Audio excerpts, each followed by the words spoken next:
Hello, everybody, and welcome to today's webinar on the intersection of synthetic biology and conservation.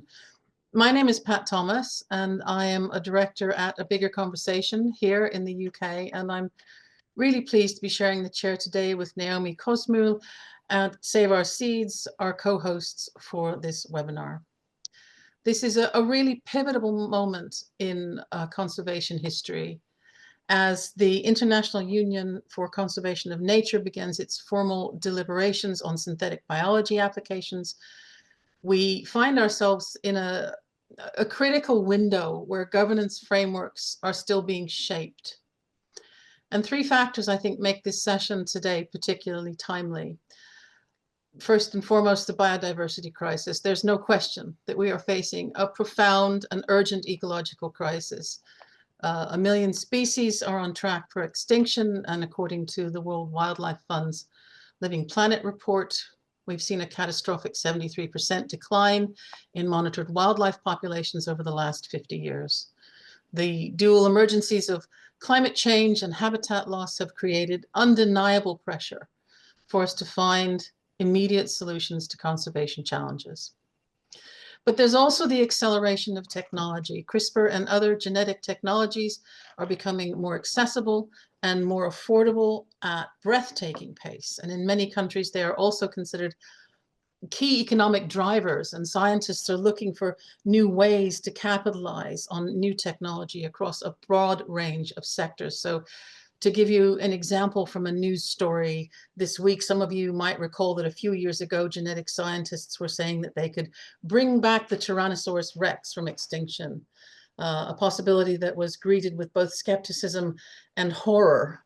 Now, this week, the developers saying, well, even if we can't resurrect the T-Rex, we can grow its skin in the lab and use that to make high-end designer handbags. The less we say about that, the better, I think.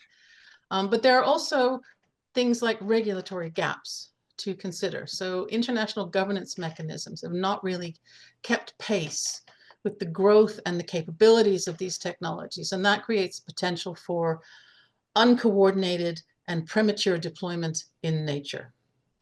And without thoughtful engagement across the disciplines and stakeholders, we risk either the reckless application of these technologies or paralysis in the face of biodiversity loss. Now, conservationists and ecologists have a lot of knowledge and power to help us shape this discussion. And yet a few years ago, when our organization surveyed UK and EU conservation groups, we found a very low awareness and engagement in the issue of synthetic biology and conservation. Out of the 83 groups that we surveyed, only 4 had official positions on the use of genetic engineering technologies in conservation. And whilst about half of them were aware of potential harmful interactions between these technologies and living organisms and ecosystems, a significant proportion were either uncertain or unaware that any such risks existed. And a few of them took any kind of a big picture view of the implications of using genetic technologies in wild living systems, and instead tended to focus on more narrow conservation goals. Now, of course, we did this survey in 2020 in response to what was then a proposal from the IUCN, a new proposal from them, to debate the issues around synthetic biology and conservation. And then, of course, the whole world got locked down due to the COVID pandemic. So our further work in this area, but also the IUCN's, was delayed. But now it's back on the agenda with a proposed series of important meetings and debates, which have started this month and will go on until the end of June. And these will culminate in a vote at the IUCN and an official position around synthetic biology. So this is a really important and current discussion that we're having today. And I think crucially, it's important to note that it's not a theoretical exercise for some distant future. Field trials of engineered organisms are already underway or being planned all over the world.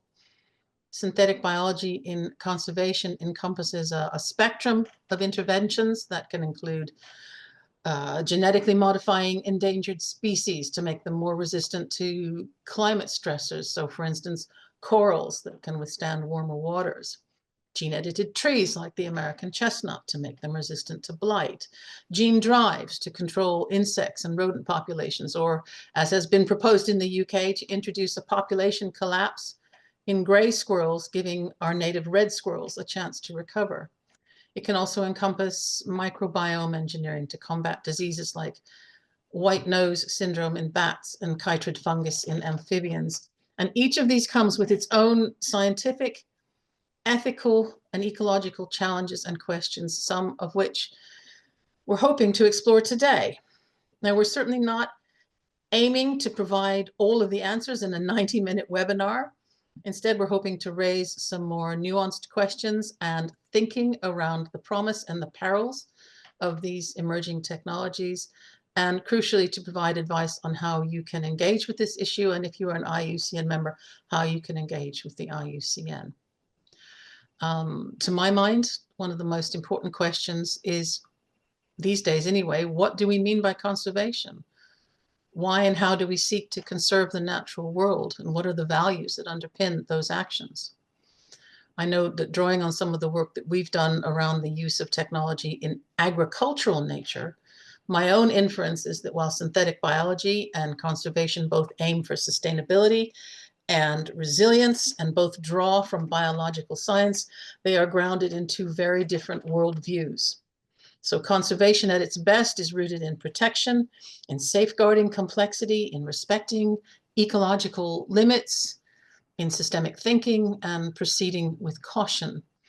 Genetic technologies, from my now very long experience, is rooted more in control. It's in reprogramming life, in optimizing ecosystems, often in line with human imaginaries and for human ends. And I think importantly, it views nature as flawed and problems as isolated from whole systems of ecological, social, ethical, and economic interactions. So as you listen and interact with our panelists today, I would invite you to consider all of the dimensions of this complex issue. So for instance, ecologically, how do we evaluate the risks of engineered organisms in open, uncontrolled systems? What are the implications for food webs and ecosystem functions? For governance, who decides when and where these technologies are deployed? How do we ensure transparent and inclusive decision-making? And what frameworks are needed for both short and long-term impacts? Then there are ethical considerations. What does natural mean in the Anthropocene? And does it matter anymore? How do we balance proposed interventions against the future autonomy and self-determination of nature and living organisms? And of course, there are social considerations too. Who bears the risks and who benefits from these technologies? How do we ensure indigenous and local communities have genuine agency in decision-making? And how might synthetic biology further concentrate or distribute power in the world of conservation? So I encourage you to listen today with both skepticism and hope, acknowledging the gravity of our ecological crisis, whilst remaining clear-eyed about the profound responsibilities that come with the deployment of genetic technologies in wild nature. And I would ask you also to please put aside the tired rhetoric of pro-science versus anti-science. Being cautious about the application of synthetic biology in complex wild systems is not anti-science. Equally, recognizing the potential benefits of these technologies is not an endorsement of unregulated experimentation. It is a constant struggle, certainly at least in my world, to find a middle way where we can have a more open and nuanced discussion. And with that, I will close with just a little bit of housekeeping to say, please use the chat to interact with each other. We think that's great, and we always learn a lot about our audience from that. If you have a question, please type it in the Q&A, and we will try and answer those. We've got a couple of Q&A sessions throughout this webinar. And for those of you who haven't noticed, we are also recording it, and we will make sure that everybody has a link to the recording after the event. Okay, so with that, I will introduce our first speaker or speakers, because it's Lois Bro-Melican and Dennis Melican, who are both members of the American Chestnut Foundation, or maybe former members, I'm not sure, as well as being members of the American Chestnut Cooperators Foundation. They've also worked together on the North American Coordinating Committee of the Campaign to Stop GE Trees, and they're going to give us a 2-for-1 talk today about genome-edited trees, why they're on the current agenda, what the current concerns are, and maybe even some indication of what the alternatives are if we don't use gene editing to make these trees less susceptible to blight. Lois, I'll turn over to you and Dennis. Okay, thank you very much, and thank you for inviting us. We're really looking forward to talking about genetically engineered trees because in our mind, the biggest question is why? Why do we need to do this? I mean, actually, we don't need to do this. I want you to talk about when we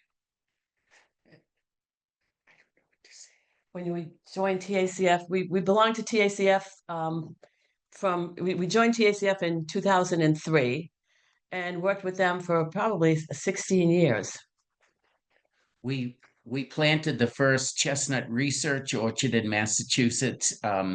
We had no clue that there were efforts underway to bring the chestnut back. And as soon as we learned about it, of the American Chestnut Foundation, we immediately joined and were swept up by their idealistic message of saving the chestnut. But they were very clear that this was 3 backcross generations and 2 intercross generations. Genetic engineering was never mentioned, and we were told that it could well be a 100-year project. So we signed up to do the work, and that's what we did for 15 years.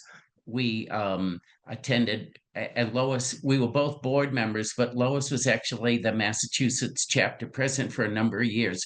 We planted the first chestnut orchard on state land in Massachusetts. We took care of orchards from the Berkshires to Cape Cod.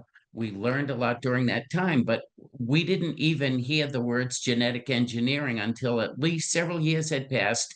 And we found out that the State University of New York was doing genetic engineering. And we immediately objected to that, but we were reassured. We were told, don't worry about it. And so we were so loyal and so busy with what we were doing that we didn't think about it anymore. And we also thought, well, since New York State is so much larger than Massachusetts, and we had more than 20 research orchards, New York State must have had more than 100. So a few more years went by, and then we find out that New York State had actually never planted a backcross orchard and instead invested all their time and energy in the SUNY genetic engineering work. Then we find out that the founder of the New York chapter was a shopping mall developer, and everything just kept getting worse and worse. And we kept trying to make the case that, well, we don't need to do genetic engineering. Why don't we just do best by best crosses and stay focused on this? Because the end result was going to be a 93.75% American chestnut hybrid. The only non-American genes would come from crossing with Chinese chestnuts that have co-evolved with the blight for millennia. So, but I don't want to talk for too long, but we finally felt, for the reasons of conscience, that we needed to leave. We even, at the very end, we even said, well, if people in Massachusetts don't want to support genetic engineering, why couldn't our chapter be a non-GMO chapter and people from other states could, and they said, no, we're going all in with genetic engineering. So that's when we left. When they first rolled out genetic engineering, I think it was in Pittsburgh, a conference there, and they equated it with, they talked about medicine. They equated genetic engineering with medicine, which is really not the same thing as genetic engineering and trees or forests. It just didn't make a lot of sense to us. So we really, we decided that this is not what we wanted to do. So we resigned, and we were kind of floundering and didn't really know exactly what to do, where to go, who to talk to. And luckily we came upon Global Justice Ecology Project and their campaign to stop GE trees.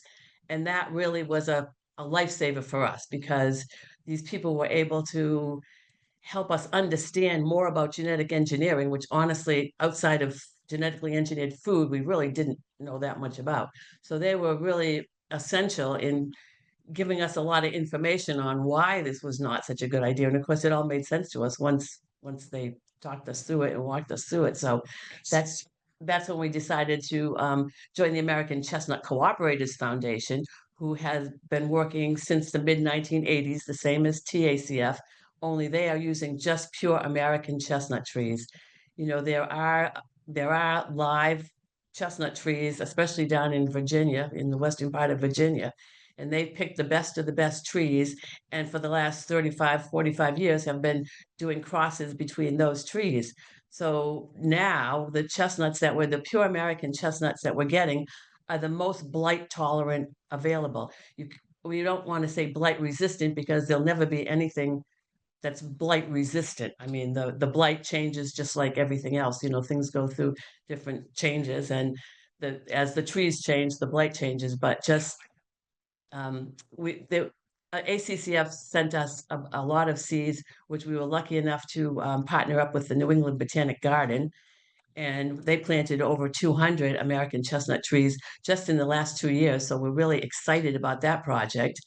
And then we also work a lot with hybrid chestnut trees, because in Western Massachusetts, they're now creating a huge hybrid chestnut food industry. I mean, they're buying huge, pieces of equipment, and, they have orchards, maybe 20 or so orchards of, hundreds of thousands of trees, just hybrid chestnut trees that they're growing out in Western Mass. And if they were to release genetically engineered trees, it could compromise all of those organic orchards. I mean, or chestnut trees are naturally organic. They don't need pesticides, herbicides, anything like that. They're trees. They just kind of grow on their own. And, it takes about 8 to 10 years before a tree can produce nuts, and about 25 years before they can just, before a tree, they would say, is totally blight tolerant, let's say. And that we're just getting on the cusp of that now. The idea of genetically engineered trees into the forest is just so risky, because it's different than an annual plant that you grow strawberries and it's genetically engineered, and then the next year you grow new strawberries. Well, trees, chestnut trees can live up to 400 years. So that's a long time, and there's no way you can test this. I mean, if they said to me, okay, we'll test this for 100 years and then see what happens, well, that may work, but that's not going to happen. So just all told, it just there's no reason for it. I mean, we're seeing a resurgence of chestnuts here, both American chestnuts in land trusts and conservation properties, and hybrid chestnuts on people's kitchen tables. And it's a great industry, and it's a great, chestnuts are a great food both for wildlife and for people. So we're just like, our biggest question is why we don't need to do this. There's no. There was need. also even though we were told in the beginning that it would be a long-term 100-year project, after we were involved for roughly 10 years, we started hearing this drumbeat of ominous, foreboding warnings about this back-cross breeding isn't working. We may have to change paths. And we wondered why they were saying that, because they had previously said, well, 100 years, but now we're getting this pressure we've got to do something quickly. And that just flied in the face of everything that they had said before, and leads us to suspect to wonder whether at the national leadership, they had known all along that this is how it would play out, to embrace genetic engineering, to gain widespread public acceptance of that technology for every other forest problem that comes into view. Right. And a lot of the pushers of genetic engineering were tree companies and paper companies who intended to do, plantations of, whatever kind of tree that they could grow fast, cut them down, process them, grow them again real fast. I mean, so it's really, I think it's big industry, paper industry and wood industry, biofuels, who are really the pushers behind genetic engineering. And the chestnut tree, the American Chestnut Foundation, and the chestnut tree was like a poster child, because it's a nice, warm, fuzzy story, and it's a great tree, and how can anything go wrong type of thing. But I don't think that was the real reason. I think the real reason from the beginning maybe was these companies who were pushing why was New York getting all this money? And our chapter was, everybody's chipping in $50 to buy a lawnmower. and the New York chapter was getting all kinds of money from lots of different sources. Like Monsanto, Forest Health Initiative, a lot of the usual villains in this story were involved without our knowledge.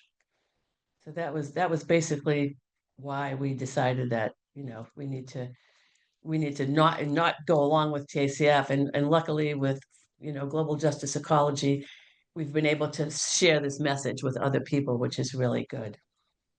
Lois, I know we're coming to the end of your sort of allotted time, but there were experiments, weren't there, with these trees? How did those go? I think the trees were not actually in the ground long enough to be able to know anything about them, because it really takes 25 years to know. I think that the GE trees that they put in did not do all that well. They certainly weren't any better than the regular trees that were, not genetically engineered. So I don't, and after we left, I would try to keep track of, the GE trees on TACF, but we've been so busy doing real chestnut work that we weren't, we were trying to like push that under the carpet. And there was a scandal with the genetic engineering work by SUNY that Right. resulted in something of a disengagement between the Chestnut Foundation and the state university, because they found out that one GE tree called the Darling 58 was actually the Darling 54, and yet so they actually made an absolute crazy blunder, and they don't slow down. They just keep going ahead. Well, and they use such deceptive language that tricks well-meaning, well-intentioned people into falling for the, oh, we've got to save the chestnut. Well, yeah, let's save everything, but that doesn't mean you have to embrace genetic engineering. Especially, we have 20 chestnut trees in our own small yard. With, like Lois said, we've seen the birthing of an organic chestnut industry in Massachusetts and the Upper Hudson River Valley, and chestnuts are coming back. You can buy packaged chestnuts in big box stores now. So chestnuts are coming back, and we have the pure chestnut too, and that they're being planted in botanic gardens and arboreta. So how does their argument still hold water when their chestnuts are coming back, and every year there's more of them? So why can they keep making the same false argument? Okay, well, maybe we can come back to that a little bit in the Q&A. And if you have any questions for Lois and Dennis, please make sure to type them in the Q&A. We're going to move on now to Christophe Botta, who is a senior researcher at the Institute of Evolutionary Science of Montpellier. He is an evolutionary biologist working on host-parasite interactions with a focus on vector-borne diseases and public health issues. And Christophe, I think you're going to be talking about gene drives in a conservation context, looking at both the promise, but also some of the concerns around it, and the what I would call boom and bust. You might call it something else, the hype failure cycles that sometimes invade these technologies, something which I think Lois and Dennis also touched on. Welcome. Thank you. So I'm going to share this document.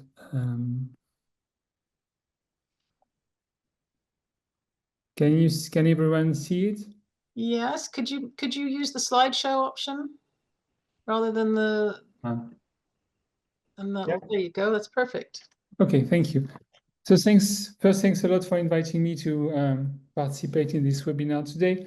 So I'm going to talk about the issue of gene drive in relation with conservation. That's why I called my talk Tame Nature into a genetic formal garden, because that's where we're going to end up with potentially genetically modified nature as human might want to see it if we go along this path. First of all, I want to briefly introduce the idea of the way gene drive function. If you have a normal inheritance, so without a gene drive, and you have a mutation or an altered gene in your population, then this altered gene, which is represented here by the red fly, is going to spread in the population, but it's going to go from one generation to the next one with about 50% chance. So basically, it doesn't necessarily going to end up spreading all over your population. This is completely different when you have a gene drive inheritance, because here you disrupt the Mendelian inheritance, the classical inheritance of a genetic element, and your gene is going to be transferred to the next generation to more than 99% of the individuals. So basically, in a couple of generations, you can invade your target population with your gene of interest. So you're going to be able to modify very quickly your target population, and in a way that has never been done before, because you go through the vagaries of evolution. You do not respect evolution or selection with a gene drive approach. So it's a very novel technology.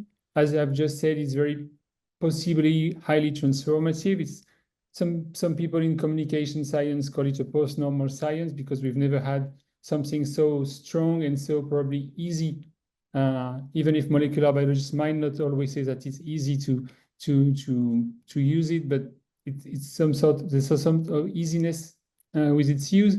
It's obviously loaded with ethical dilemma, and we'll come back to that later. Lots of people call for precautionary principle when they see it, because you might think that it's better safe than sorry, especially with such a quick possible modification of the environment. And this requires obviously a risk-benefit approach. So after this first presentation, this first introduction with how basically it functions, the important thing with gene drive is you can use it theoretically for two different approaches, which are kind of radically different. You can end up having a population suppression. So you release your gene drive, or your organism carrying a gene drive.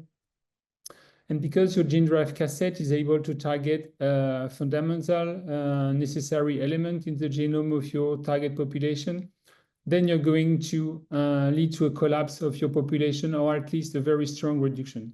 So you end up suppressing your population, your target population. This means two major things. You leave the niche empty because you don't have your population, your insect population, for example, anymore present in the environment. But also you don't leave any transgenic animal theoretically present in the environment. The other approach is a population replacement approach. This is the one which is largely considered when you think about fighting malaria, for example. You want to introduce a gene that kills the malaria parasite inside the mosquito, for example. And if you introduce that, you make your mosquito resistant against malaria parasite. So basically, the idea is you replace your mosquito malaria vector by a non-malaria vector, which is now a transgenic one. Two things happen here. You don't leave the niche empty, which means you still have your mosquito present in the environment, but you have now a genetically modified population of mosquito in your environment, which is really two different approach with a gene drive strategy. So up to now, there has been discussion about the use of gene drive on three major domains: public health. I've just mentioned malaria. There are also ideas of using it against arbovirus with dengue, for example. Another approach is the one we are mostly interested today, the conservation one. And the last one is also the agriculture. And I'm just going to go through that point now. It's important to think about the way it's usually presented. Usually people mention gene drive with potential use for public health, because this is the area where most of the work has been done now, especially with malaria vectors. There is also consideration of its use for conservation biology and also for agriculture. And usually they are presented in this way: public health, conservation, and agriculture. Jennifer Doudna, who has been one of the creators of the CRISPR-Cas9 system, says that mentioned the fact that CRISPR greatest effect on the planet will be in agriculture.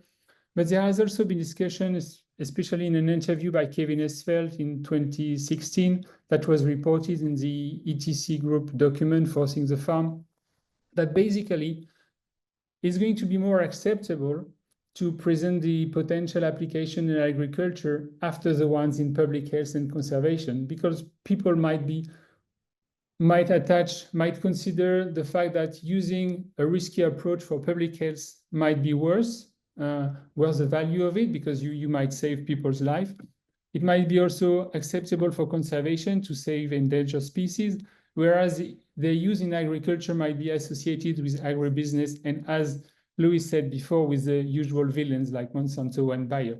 So people tend to present gene drive potential use more for public health and conservation than for agriculture, even if it's probably the place where it's going to be much more potentially used, because it could be used to target a large number of pests, especially insect pests, which are highly important in agriculture, but also to change plants to make them herbicide tolerant again, for example. So in conservation biology, the major aspect of using gene drive that is now considered in the protection of endangered species. Usually the idea is here not the population replacement approach, but the population suppression approach, basically suppressing invasive species who put in danger endemic species. Usually that's the idea that is considered in population in conservation biology. Usually it's considered to be potential use on islands, which makes a geographic containment.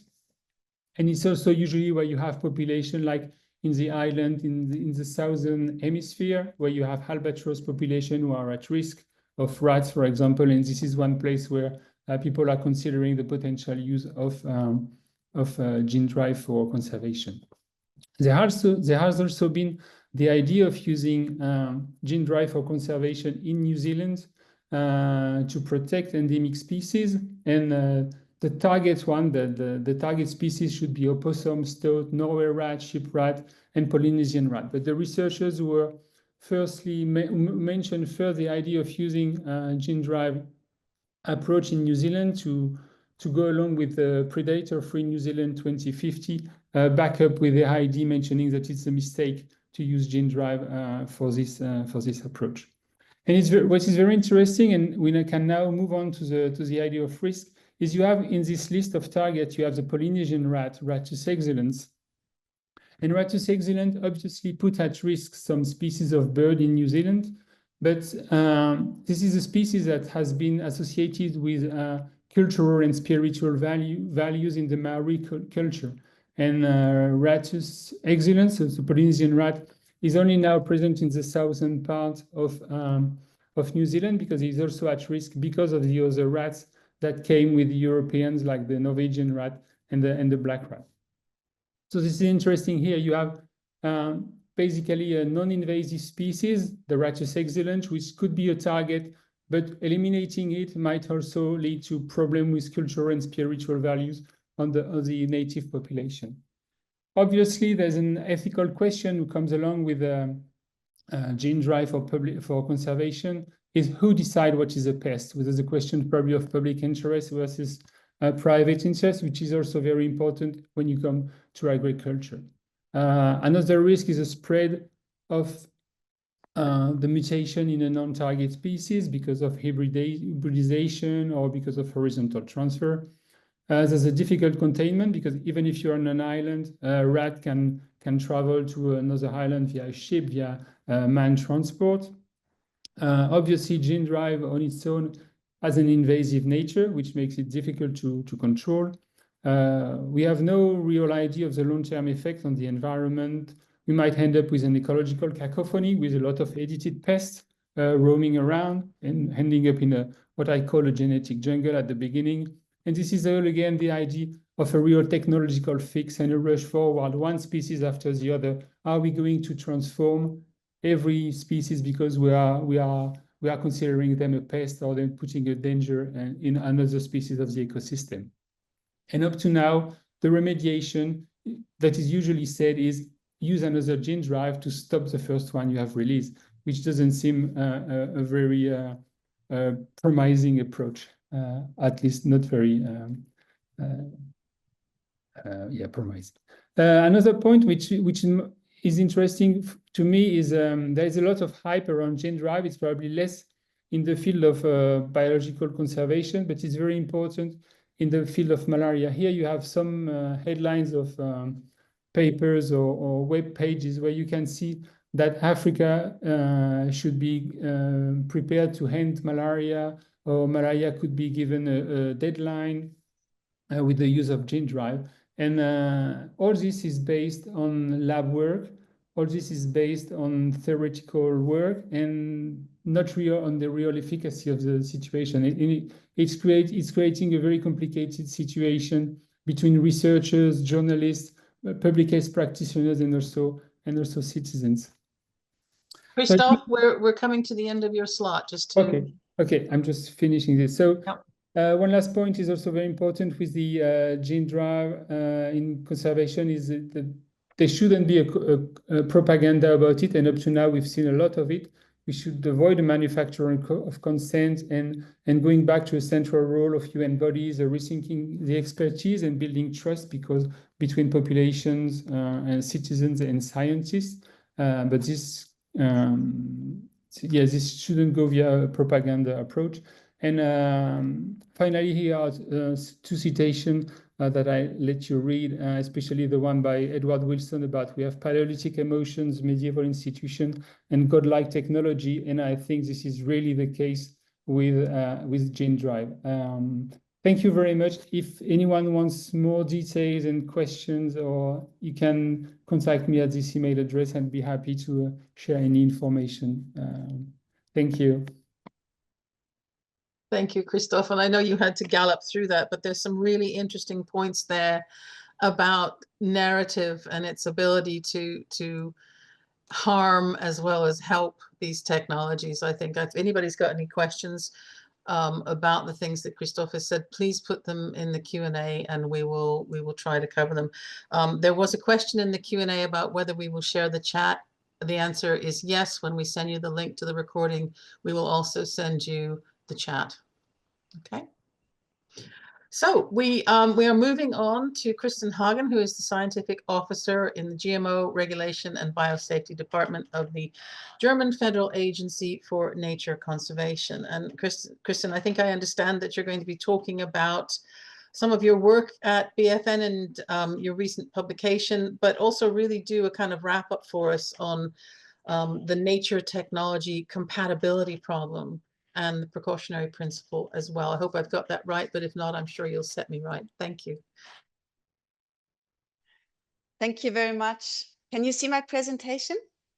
Can you use the slideshow, please? Is it not yet? Okay, I'll try.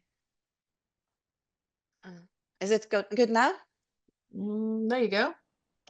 Okay, great. Thank you. Yes, thank you very much, Pat, for the introduction, and Pat and Naomi for having me. I'm really pleased to be here. We're really pleased that you're having this webinar. And in the run-up now for the World Conservation Congress at IUCN, which I see very much as the context right now, because we're involved in discussing what kind of policy IUCN might end up having with regard to synthetic biology and interventions in nature with genetic engineering more generally. So yes, I work at the German Federal Agency for Nature Conservation, and we enforce nature conservation law. We also advise policymakers at the Science Policy Interface. We publish research findings. We also commission research on nature and the landscape, and we try generally to also oversee big nature conservation projects and research projects. So our particular division is a bit special. Most of the others do things like, habitat conservation or flora and fauna conservation. And we do this biosafety thing. And we're also involved in the enforcement of the Genetic Engineering Act. So we kind of have this biosafety aspect and the traditional nature conservation perspectives under one roof, and we do consult then with our colleagues in, for example, species conservation. When it comes to such ideas as now, to use something that we have traditionally considered a potential harm as a benefit for species conservation. So I found these two case studies really informative and really also a good backdrop for what I'm trying to say. And given the broadness of the audience, this will be familiar for most, but maybe not all, and maybe not what I consider partly sort of my target group, which would be what you mentioned, Pat, the kind of nature conservation and biodiversity community who would tend to not engage with synthetic biology. So the one characteristic of synthetic biology is the targeting to the synthesis or creation or design of living systems. Fabrication, we could also say, which I think shows clearly that this is about making something. And it has emerged in a techno-scientific convergence, first with engineering and digitalization, which went along with standardization, miniaturization, norms of modularity and automatization that were then applied in molecular biology and made it more effective. And with the convergence also with nanotechnology and more recently with generative artificial intelligence, effectiveness is continuing to grow. So what we get from synthetic biology are primarily new genetic engineering techniques, including genome editing, gene drives that we heard of, and also what we call transient technologies that may not at first sight change the germline, but then can enter the germline later. And we also now get all these new applications. So while we used to have only, the onco mice in the labs and the crops in the fields, we now get genomic alterations in basically all taxonomic groups, and we get application scenarios for GMOs in all kinds of sectors. And just to sort of go back to the basics, I want to stress that almost all applications are in industry, either in medicine and chemical industry, or when it comes to actual release in the environment in agriculture.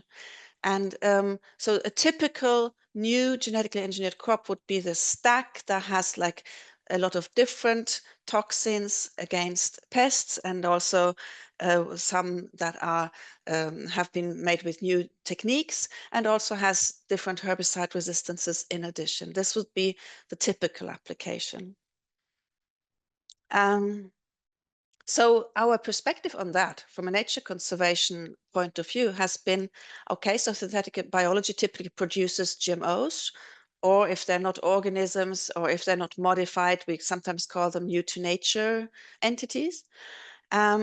And typically, if it's a release into the environment, this is in the agricultural sector.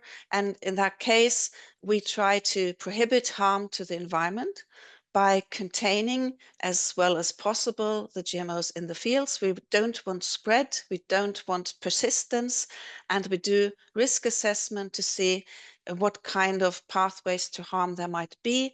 And we also have management requirements in at least the EU legal system. I will briefly go into the proposed synthetic biology policy, the draft that we have on the IUCN level now. What you see here is a figure, well, a table from that draft. And you see what I just told you about in this right-hand column. This is sort of real life. But then this table has another column, and that's about looking at conservation impacts.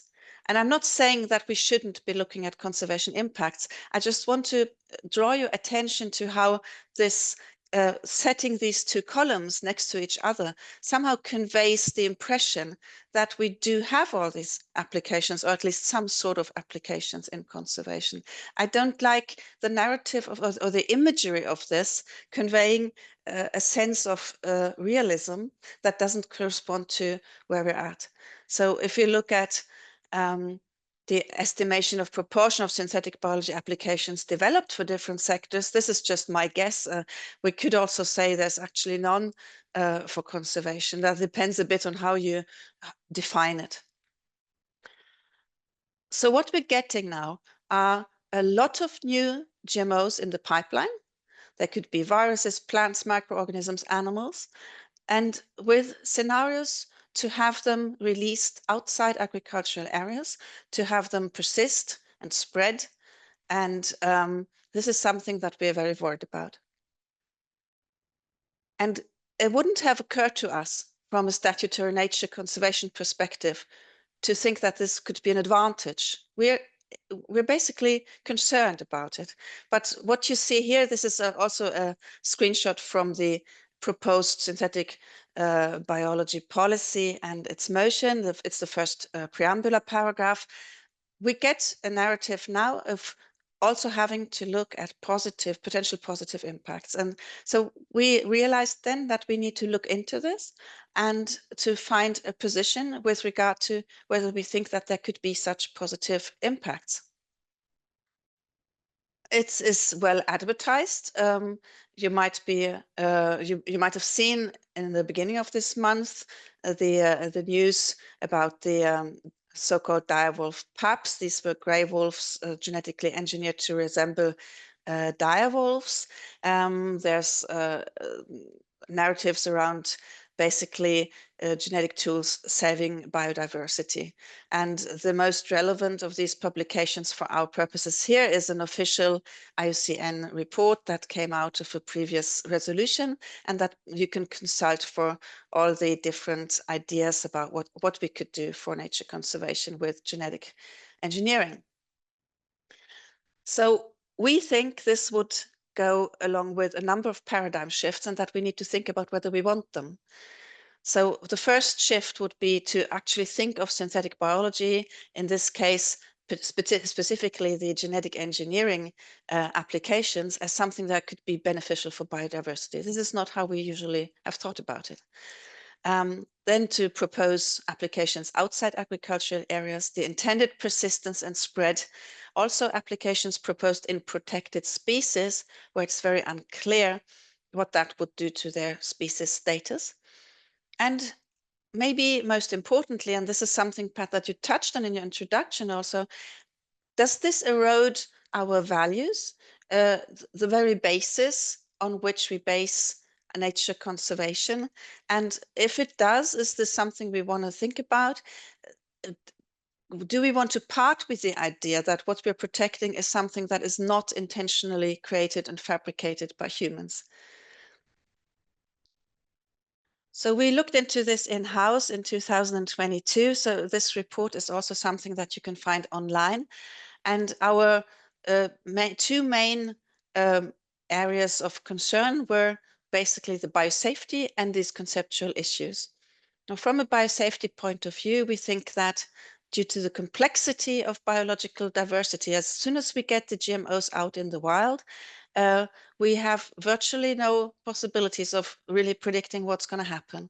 So we neither know whether the proposed benefits would actually be realizable in the interaction with the environment, nor do we know what unintended consequences there might be. So we think that the precautionary principle implies that we shouldn't have GMOs released or produced in the wild as long as we are not able to conduct robust risk assessment, and also to suggest robust management procedures and retrieval options in case something went wrong.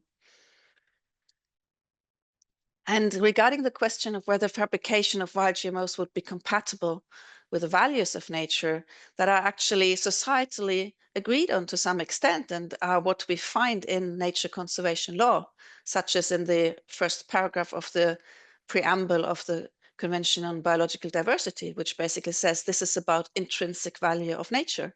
So does intrinsic value of nature, is that compatible with fabricating life?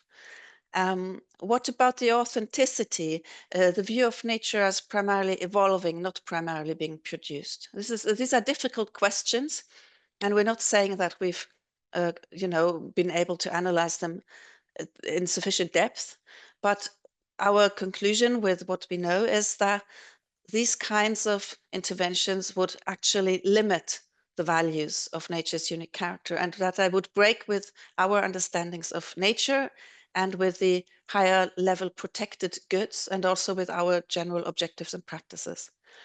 So this is essentially the discourse that we think that we need active participation in from all parts of the nature conservation communities. Sorry for taking 2 minutes extra. That's No, it. and in fact, I've got a question for you. I mean, these are really important questions, but is there room, and I'm sure Naomi will cover a little bit of this, is there room to ask those questions in the IUCN debates? Or are they simply focusing on, can we do it? We have the technology. Yeah, so we have repeatedly tried to bring up this question, and I think, you know, to some extent there has been some exchange around it, but it hasn't been sufficient, and it's kind of well, it's kind of being rephrased into, yes, of course, we need to look at problems, but we also need to take into account the costs of non-action, you know, this urgency argument that we need to do something radical due to the urgency of the biodiversity crisis is kind of used to overrun this need to look deeper into it. This is being called in the literature, for example, an ethos of restraint. And I think to some extent the people, I don't know exactly where this comes from, but we don't seem to really, you know, be heard with this question, even though in principle there should be room to discuss it. So it would be great to, you know, to get that discussion going now, for example, in the online discussions. Thank you. It's all been fascinating, and I've been happy for everybody to run a little over time, but we are running a little over time. I see, Christoph, you've answered a question by typing it. Thank you very much. I'm inclined to say no. I mean, maybe we should go to you, because the Q&A questions have been answered, and maybe you could introduce yourself and talk a little bit about the IUCN process. Would that be okay? Yes, but that sounds good. And feel free, if you come up with new questions or you have thoughts about what has been presented, to continue putting into the Q&As or in the chat. Yes, we'll have another Q&A section at the end, so we can answer more questions. I'm wondering, Kristin, do you want to have like 2 minutes to talk about the process so far, and then I take over what's happening from today on till October? Okay, I try to be quick. 2 minutes. So I do want to start in 2008, though, because that's the first document I found with nature conservation applications of synthetic biology sort of spelled out as a strategic way forward. So that was an OECD meeting with the Royal Society and the National Academies of Science. So this has been on the agenda for almost 20 years, and it has been brought actively to the nature conservation community. Some of you will be aware of a meeting in Cambridge, UK in 2013 that was specifically designed for the purpose of the communities to meet. It was the only initiative of the synthetic biology community. And in that context, maybe we can have in the chat this reference to a paper by Kent Redford and Georgia Mason and Bill Adams, because I think their 2013 publication shows very clearly that at the time already, you know, they had a very differentiated view of all the different questions that arise from this idea of coming together. So then there was an IUCN meeting in 2015 in the same sort of same sense of trying to come together. And I don't know the exact mechanisms, but it led to a meeting, it led to a motion at the 2016 World Conservation Congress in Hawaii, asking for some work to be done on synthetic biology, for policy to be developed, and for scientific study to be done. So that was the motion, the resolution, out of which we got the 2019 Genetic Frontiers of Conservation report. And then that should have become principles on synthetic biology, but they got controversial at the Marseille World Conservation Congress and were turned into what we now have as Resolution 123, under which the current synthetic biology policy has been developed. So this was basically in the controversy. the constituency asked for more inclusive and participatory engagement, for generally more engagement of other parts of the constituency and not just basically the molecular biology parts of the IUCN constituency. It hadn't been reduced completely to that, but they had been the majority of those involved. So this current process that has resulted in motion 87, IUCN policy on synthetic biology in relation to nature conservation. It is based on the idea of inclusivity and participatory processes, and some of that has been realized, although we're critical as to the extent to which that has been achieved. So we think, in some ways, we still need more engagement, more participation. We haven't, IUCN hasn't managed to reach the broader community to the extent that would have been necessary. So now I haven't said much about those specific bits and pieces that happened, but basically what we see now is the outcome of that so-called participatory process. And now we can discuss it online, but you will see when you look at it online that based on this participatory process, we're kind of being asked to not be too not engage too much, because there already has been. So if you want to get engaged, it might be an idea to also say something about the extent to which this has felt accessible in the process leading up to the online discussions. Great, thank you, Christine. Before I start my presentation, Pat, you asked if this compatibility questions that Christine raised in her presentation have been answered at the IUCN, and several NGOs think it has not really been discussed enough. Therefore, there's another motion that is being discussed at the moment at the IUCN that says we need to talk about the compatibility issue and how the precautionary principle relates to genetic engineering of wild species. And in this motion, NGOs like Polinese or COICA, an indigenous organization from Latin America, call for a moratorium on the release of genetically engineered wild species in natural ecosystems. So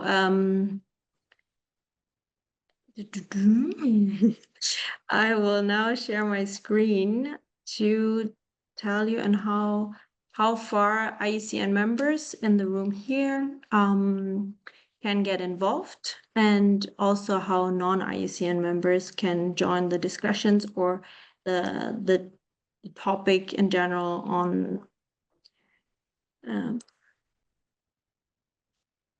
synthetic biology and nature conservation. I'm sharing my screen. Can you see it well? Yes. Okay, great. So I will just talk briefly about how IUCN members and non-IUCN members can participate in the IUCN process, but also beyond the IUCN process, because the IUCN is one area in which synthetic biology is being discussed, but it's also being discussed at the UNCBD, the Convention on Biological Diversity. And at the end of the day, the release of genetically engineered organisms or species or animals happens on the ground. Or if you have trees, for example, they are planted in the ground. So at the end of the day, everything we're talking about here is happening at the local level. I will briefly walk through the timeline of the IUCN process that ends in the World Conservation Forum in Abu Dhabi in October this year.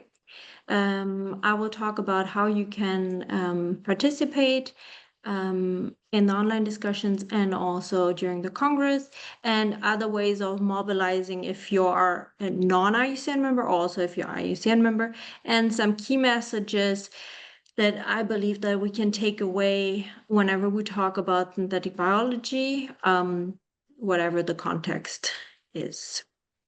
So as you can see, first reading started this week. There's an online forum happening for 2 months. So there will be a first reading, a second reading, and then the motions that are controversial will all move to the World Congress in Abu Dhabi at the end of, no, not the end of the year, in autumn. Right now we're in the first reading, so you can see that IUCN members, so everyone can access the motions. So if you want to have a look, for example, on the moratorium motion or the motion that Christine Hagen just mentioned about the policy on synthetic biology, they are all accessible online, but as IUCN members, you can comment on them.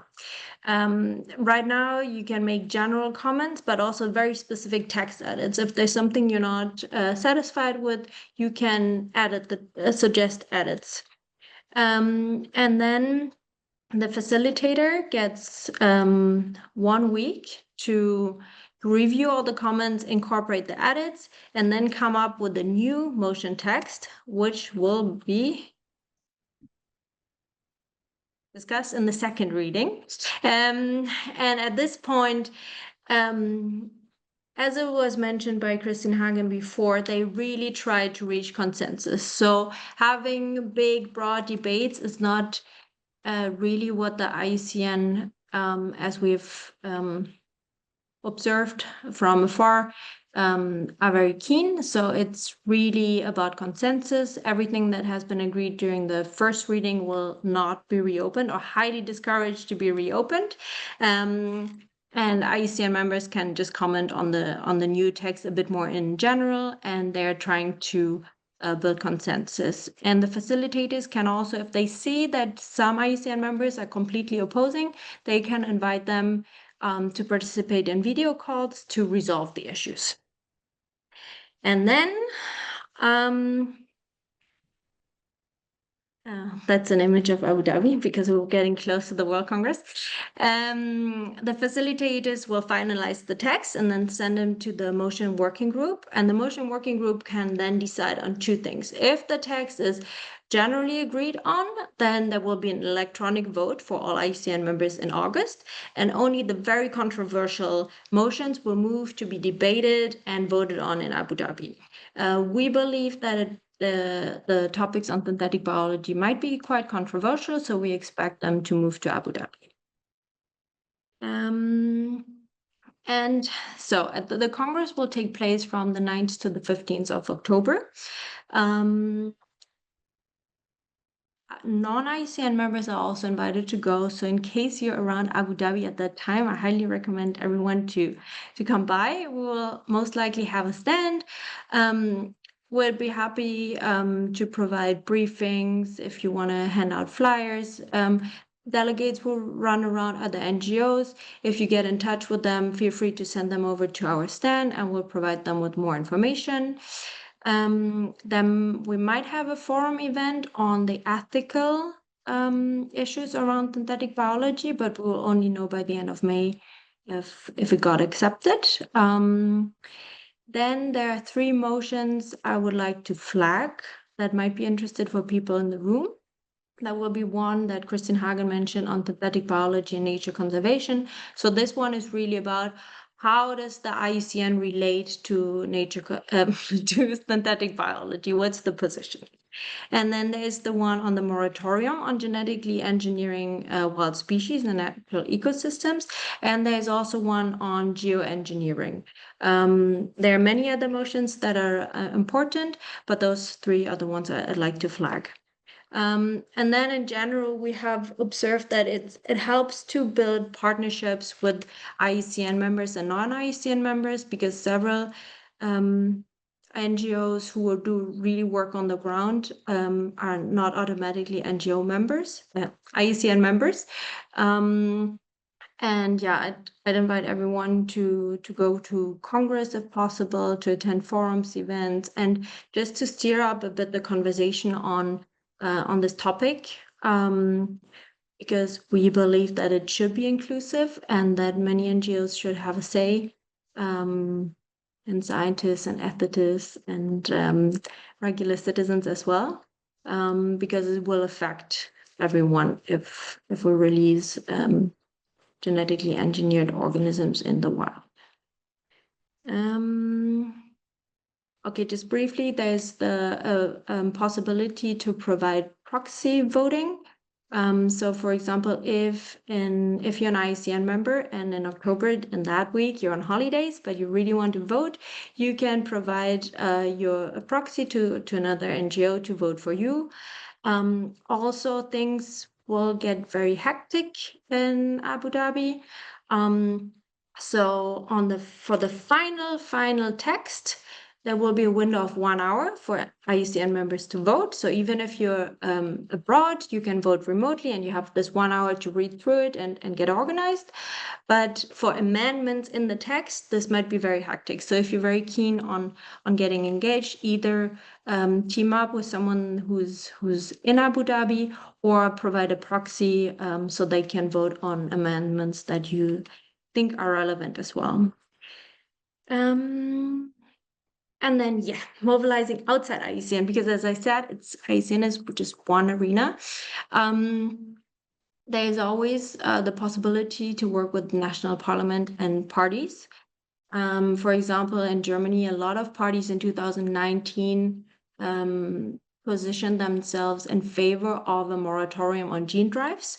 And this was due to work of NGOs approaching politicians who agreed that there is a big need. So if you can do a lot at the national level. Then local NGOs, as I said, at the end of the day, the release will happen on the local level. So you can prepare NGOs to work in the regions on the topic. For example, to develop, there was in Europe for some time GMO-free regions where local districts decided, okay, we won't plant GM seeds, and this could be something similar could happen for GM organisms. Then there will also the IUCN comprises governments, NGOs, indigenous peoples, and many companies are present there as well. But your government most likely has an IUCN focal point who will go to Abu Dhabi or at least vote remotely. So there is an opportunity to approach them and talk to them about what you think would be a good way of dealing with synthetic biology and nature conservation. And then there's always the possibility to train your members on what's in the pipeline, and yeah, host webinars, for example. I'm gonna finish because I'm running out of time as well. So I think 4 takeaways that in my opinion work for synthetic biology and nature conservation is that the precautionary principle should always or has always been the guiding light for nature conservation. And it feels to me that if we release irreversible technologies, it doesn't seem to be quite in line with this principle. Then we also at Save Our Seeds, you can see our little logo, that's where I'm from. We believe that the environmental release of biotechnologies should be a red line because you can't recall them, you can't contain them. And if things go wrong, that's it. And as Kristin Hagen said, biotechnology is not, no, that's how I would frame it. It's not just a tool in a toolbox, but as she said, it's more of a paradigm shift. It's bigger than that. You don't protect nature for the nature's sake anymore, but you engineer it in a way that you seem fit. And therefore, we would need a strong and precautious international regulation, especially as biotechnology developments increase and also accelerate with the use of artificial intelligence. Yeah, that's it. Feel free to contact me if you have any further questions. You can also drop your email in the chat. And I'd be interested also in knowing who here of the people in the room is IUCN member and would like to engage on this further. And yeah, thank you very much. Thank you, Naomi. And just to sympathize with our audience today, I know that we need to kind of take a breath. There's a lot of information that's come out today, but it is really important. And we've also had some questions come in too. I'll try and sort of box them into, link them into themes. And from the beginning, there's been a theme of wanting to know who or what is driving this push for genetic technologies in conservation. So I think some people are asking about organizations. I would always caution against pointing a finger at a large corporation, because there's a lot of other stuff that pushes into this as well. But if any of you have an answer on that in just a minute, I'd be interested to know who or what is driving it. And in the chat, one of our audience members has said, you know, as brilliant as this discussion is, some of it's quite difficult for average people to follow. And how do you propose that average people engage? I touched a little bit on, I'm going to answer that one because I have strong feelings about this. So I'm going to break the chair oath. Yes, of course, average people should connect with this. And the way that most average people connect with these kind of difficult topics is through the conservation and ecological groups that are supposed to be keeping an eye on it. And I would absolutely say that conservation and ecological groups have dropped the ball on this one. They really haven't engaged at all. And we, as average people, should be able to connect with those groups, particularly if we're giving them money, and say, why aren't you following this issue? And why can't you help me understand? And who are you engaging with in the political sphere? So the first thing you can do is engage with those groups that keep telling you that they're fighting for nature, and ask them why they're not doing this. And from there, I hope that the organizations and the people that you've seen here today will also be available to answer any of your questions. We certainly will. Naomi's opened up, Kristen's opened up, Christoph's opened up. You know, Lois, you've got a webpage where people can go. There's information out there that for every level, but the most important thing now is that organizations that have the power, that have the agency, that are speaking to politicians and speaking to the IUCN should be engaging at a level of these questions about, it's not just whether we have the technology, but how we use it and why we use it and what the alternatives are. Kristen, sorry, you wanted to say something. And just a brief response to that. I do share your opinion on this, but I just wanted to put in sort of a tiny little word of understanding to the organizations who have not engaged with this, because it's kind of how I've been thinking about it always too. I heard, okay, so they're suggesting genetic engineering for nature conservation. That doesn't sound a very good idea, so I'm not going to engage. That I want to, you know, I want to be doing the important things that I think might be working. So I see why people might not have been interested in engaging, and so the awareness rising now is about, if they don't, they leave the scene to those who think this is something that we should be uncritical about, or so that's why we need the engagement so desperately. Yeah. Thank you for that nuance. I appreciate it. Would anybody like to speak to who or what they think is driving this push? Naomi, sorry, you had a hand up.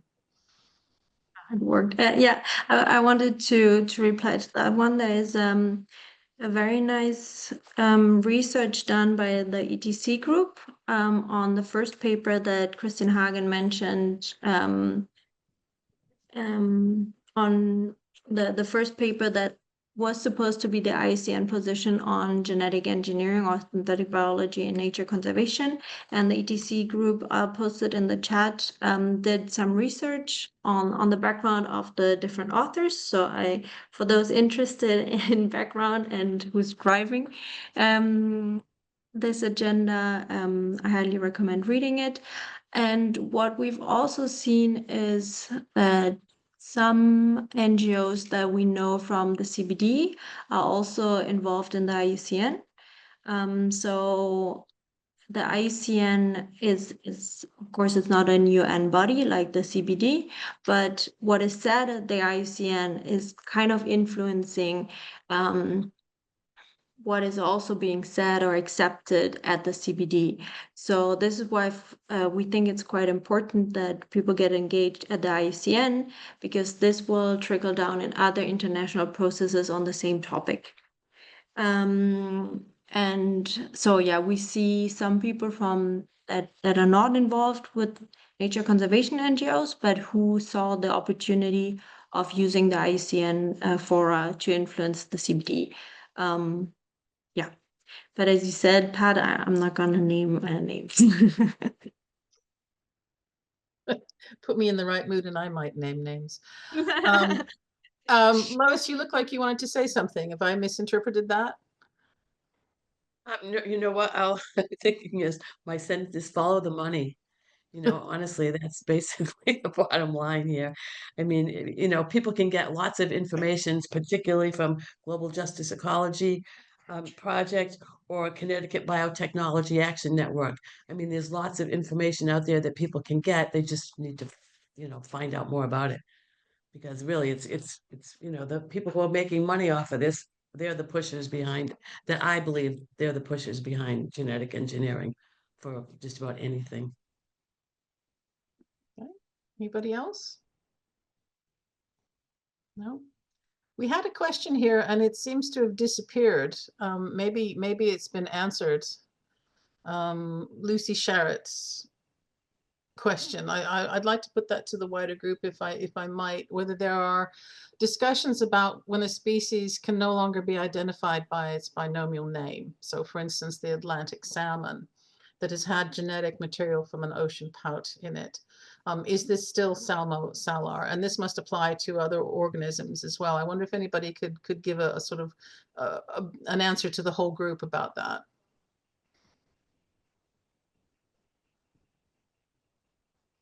We don't know. I can give it a try. Go on then.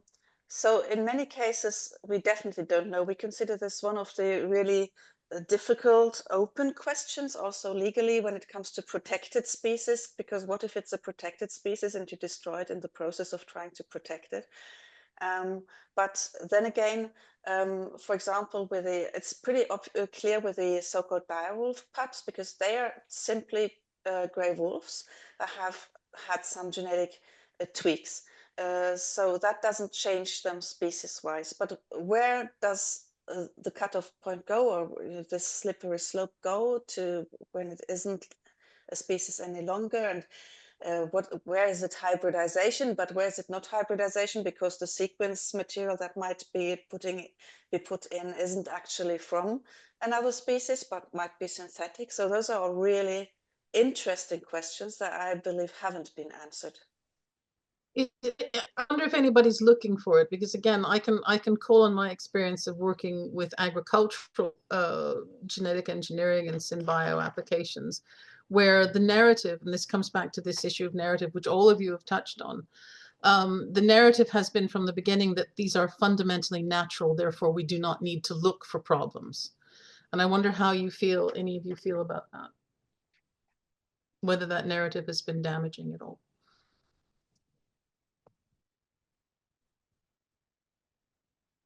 I'm stumping you all today. Come on, you're the experts. Does anybody else want to say something, or else I'll give it a try? Christophe, what do you think in terms of gene drives? Is it a fundamentally natural process? Developer of gene drives tend to present it as a fundamentally natural system because there are equivalent systems in nature, which are, they would call them natural gene drive, and then they would call the other one engineered gene drive. So the developer of gene drive tend to have this, they don't want the dichotomy between something natural and something artificial, because this is a phenomenon that already exists in nature. But does it exist in nature in exactly the same process? There are similar process here than the artificial one, yeah. Mm-hmm. But I would tend to disagree with the idea of having this continuity between artificial and natural one. And regarding the question of species delimitation, I think it's an interesting point, because obviously if they can interbreed, then you would tend to think this is the same species, but then you could also end up having like subspecies with rare hybridization. So it's not a very clear-cut situation to me. Basically, you are modifying a species by changing some basis in it, and but you're still in the same species. But until which extent is the question of interest, I think. It's not only a biological question. It's only basically an ethical question: how far can you change species, and how do you want to? What do you want to do, and what do you allow yourself to do with nature? Are we witnessing the end of our perception of nature, or a change in the way that we perceive nature now, do you think, with this application moving out of a sort of contained area, say, of agriculture into an uncontained world of nature? I know that this issue of nature is very contested in scientific circles, and yet it's very, very meaningful to a lot of people. You call it mythical, I would call it a value driven perception of nature. Are we witnessing the end of that, do you think?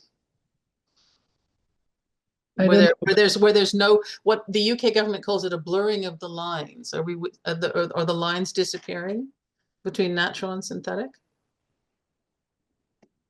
I don't know, but Christine says that nature is something that is not to be produced when she presented earlier in her talk, but this is something evolving. And I think with modifying species one after the other, like whether it's an agricultural pest or a public health pest or for conservation, then you might end up having this ecological cacophony of species that you modify one after the other, and obviously, yes, you're modifying nature in a way that has not been done before, which is obviously questionable. Okay, well, let me step backwards a little bit, because I think it was Kristen, you were talking about looking for a positive impact. And again, drawing on my involvement with agricultural work, a lot of times genetic solutions are talked about as being transitional. You know, we're just going to use this to get over this problem, and then we'll transition away from it. Is that same narrative being presented in conservation? And how do you apply a transitional genetic change in an uncontrolled environment? Yes, so we don't think that you can really do that in any safe way.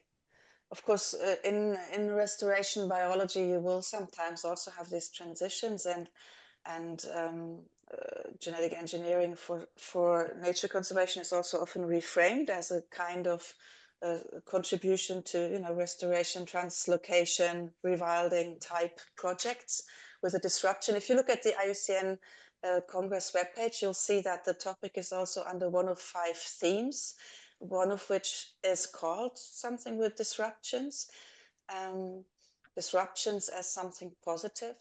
So I don't think I would want to get dragged into that question on a more general level, and just stick to the fact that with this particular kind of disruption, we have no idea what's coming out of it. So it's probably not a good idea.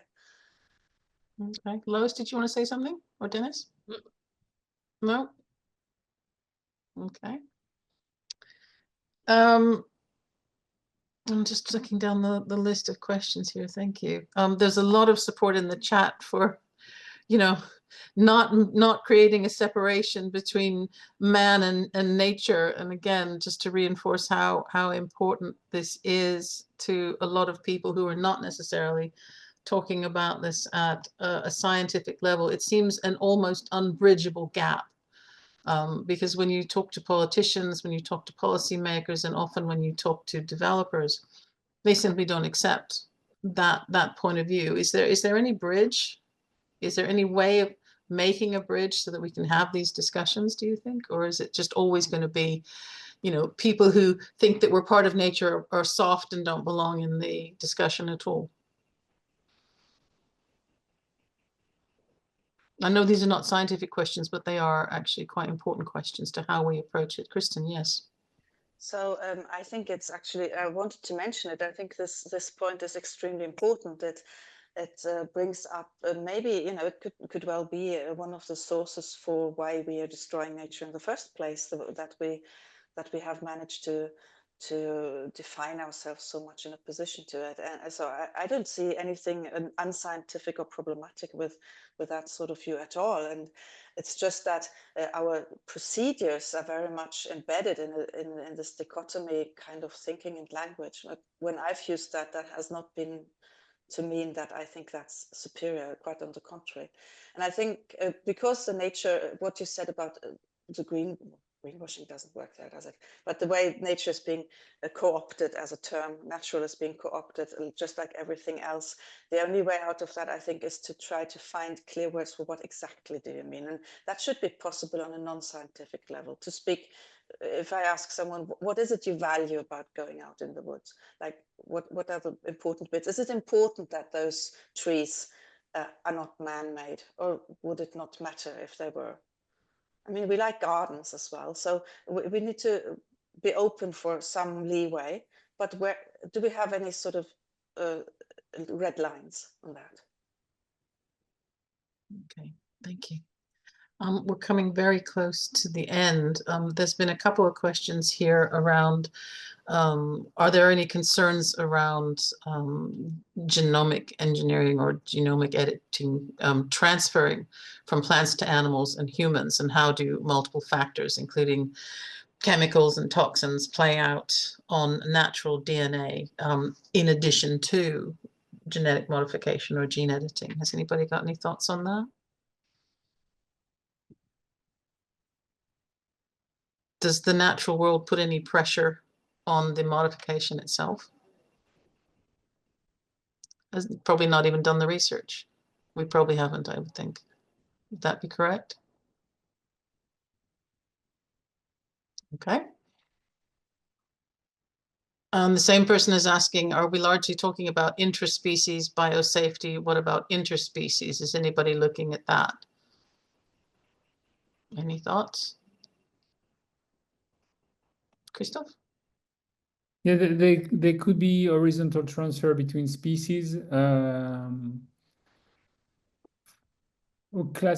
example which is being discussed now, for example, if for malaria mosquito, you could have a transfer between malaria vectors and non-malaria vectors who are very close and who can hybridize.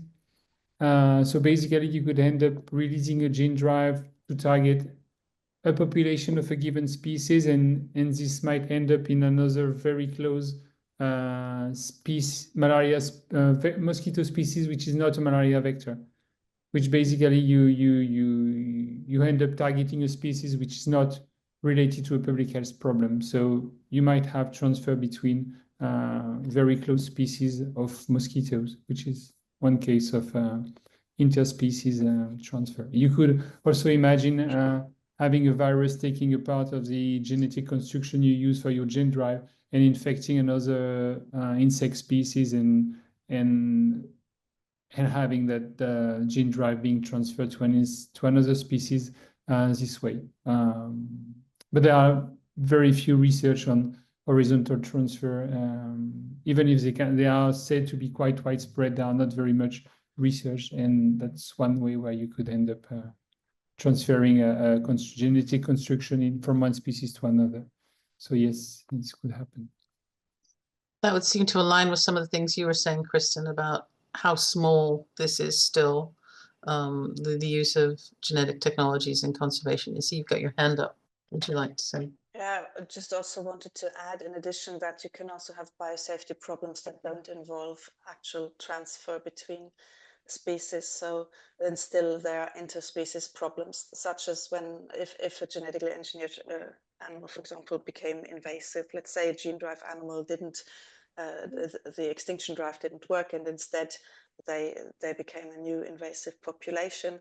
and that could have then consequences ecologically. And any of these cases could have ecological consequences in other species then.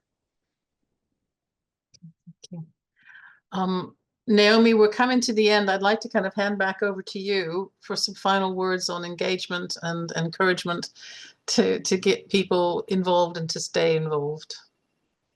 Thank you, Pat.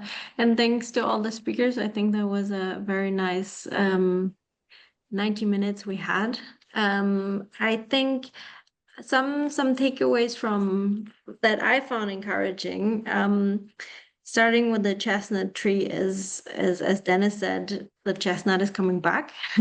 Even if there's the push to genetically engineer trees. And I liked how you said that there suddenly was a pressure to move quickly. And I have the impression that with our ecosystems that are already a bit on the edge or very close to the edge, there's more pressure to move carefully than to move quickly.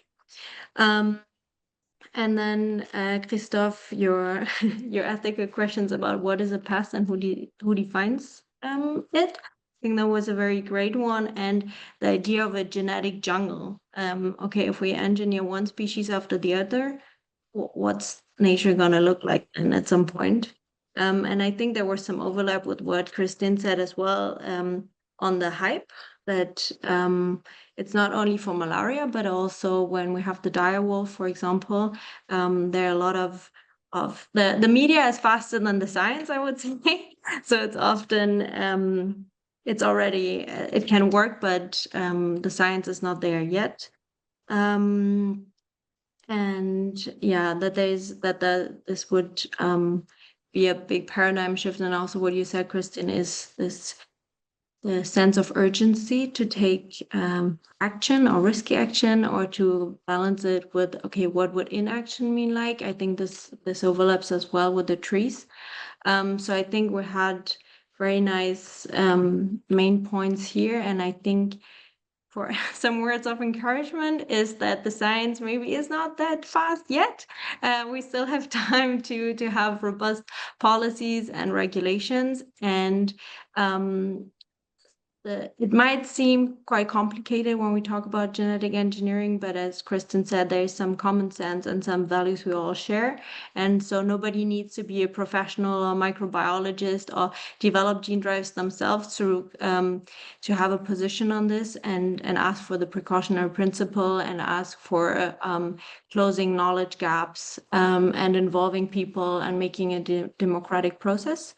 So no matter if you're IUCN members or not IUCN members, I think this is a very interesting and challenging topic to engage with. And I think you can reach out to any of us in the call today if you have further questions or would like to get engaged. Thank you very much. And thank you, Pat and A Bigger Conversation for hosting this. So thank you, attendees, for sticking with us. So many of you stayed with us throughout the session. It's great that you were here. We hope you'll take this away and talk to other people about it and take a look around at who's having this conversation in your own countries and try and keep that conversation going and to accelerate and expand it. Thank you for joining us again today. Thank you to our brilliant panelists who've just given us so much food for thought. And we hope to see you all again soon.